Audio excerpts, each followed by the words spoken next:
શિક્ષક દિવસ નિમિત્તે પાટણના શિક્ષકનું ગુજરાત સરકારે સન્માન કર્યું। સરસ્વતી તાલુકાના કાંસા ગામની શાળાના આચાર્ય રાજ મહારાજને શ્રેષ્ઠ શિક્ષકનો એવોર્ડ મળ્યો। 2022થી શિક્ષણ ક્ષેત્રે સેવા આપી તેમને વિદ્યાર્થીઓમાં ગણિતનો ડર દૂર કરવા અનેક સેમિનાર કર્યા। આ શિક્ષકની અથાગ મહેનતને સરકારે પણ બિરદાવી। ગુજરાત સરકારે પાટણ જિલ્લાના સરસ્વતી તાલુકામાં આવેલા કાંસા ગામની સરકારી શાળાના આચાર્ય રાજ મહારાજાને શ્રેષ્ઠ શિક્ષક તરીકેનો એવોર્ડ એનાયત કર્યો। જીએસટીવી સાથેની વાતચીતમાં રાજ મહારાજાએ તેમની સિદ્ધિઓ અને શિક્ષણ પ્રત્યેની કામગીરી વિશે વિગતવાર જણાવ્યું। 10નું વૈદિક મેથ્સનું જે પુસ્તક જે છે એમાં સમીક્ષક તરીકે મારી જવાબદારી હતી, એટલે એ બુક અત્યારે હાલ જે બાળકો ભણી રહ્યા છે। બીજી બાબત છે, મારા જે સંશોધન પત્ર હતા એ ખૂબ રાજ્ય કક્ષાએ એની નોંધ લેવાઈ હતી। એમાંય વિશેષ કરીને ખાસ કરીને બાળકોના જે ડ્રેસ જે છે એ ડ્રેસની શિક્ષક અને બાળકો પર શું અસર થાય એનું એક સંશોધન હતું અને એનું ઇનોવેશન પણ મેં કરેલું હતું। આ બાબત વિશેષ આ લોકોએ ધ્યાનમાં લીધી હતી।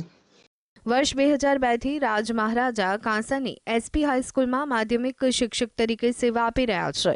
તેમણે અનેક શૈક્ષણિક અને બિન શૈક્ષણિક પ્રવૃત્તિઓમાં સક્રિય યોગદાન આપ્યું છે।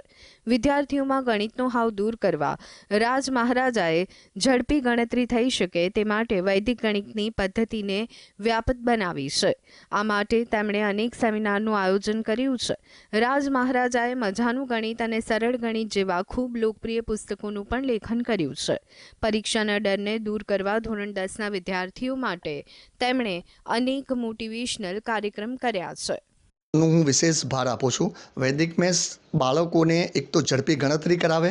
ગણિત પ્રત્યે જે અરુચિ હોય છે, મોટાભાગે બાળકોને એવું હોય કે ગણિત અઘરો વિષય લાગતો હોય છે, ત્યારે વૈદિક ગણિત દ્વારા એમને હું સરળ રીતે સમજાવી અને ખૂબ ગમતો વિષય થાય એવા પ્રયત્નો છે।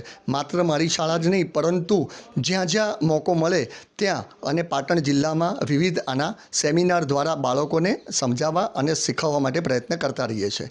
રાજ મહારાજાના માર્ગદર્શન હેઠળ અત્યાર સુધીમાં 7 વખત તેમના વિદ્યાર્થીઓ રાષ્ટ્રીય કક્ષા સુધી પહોંચ્યા છે। દેશની દિગ્ગજ આઈટી કંપની ઇન્ફોસિસના સંસ્થાપક નારાયણ મૂર્તિના હસ્તે તેમને બેસ્ટ લીડરશિપનો એવોર્ડ પણ મળ્યો છે।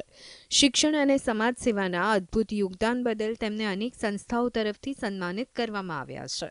કાર્ય કરતા રહેવું જોઈએ, કોઈ અપેક્ષા વગર। હંમેશા સારા કર્મોની, સારા ફળની, સારા બાળકોને તૈયાર કરવા માટે આપણે પ્રયત્ન હંમેશા કરીએ તો એની ફળશ્રુતિ હંમેશા આપણને ક્યારેક તો મળે જ છે। મને પણ 2 થી 3 વર્ષના મારા પ્રયત્નો બાદ હું આ એવોર્ડ પ્રાપ્ત કરી શક્યો છું। એવું નથી કે પહેલાં જ વર્ષે મને મળી ગયો। વર્ષોની તપસ્યા આજે મારી જોબને 25 વર્ષ પૂરા થયા છે અને 25 વર્ષની મહેનત આજે રંગ લાવી છે એવું કહી શકાય। ચોક્કસ એનો આનંદ છે રાજ્યનો પારિતોષિક મેળવવા બદલ। આ વર્ષે ગુજરાત સરકારે રાજ મહારાજાને શ્રેષ્ઠ શિક્ષકનો એવોર્ડ આપી તેમનું સાચું સન્માન કર્યું છે। અલ્કેશ પંડ્યા, GSTV, પાટણ।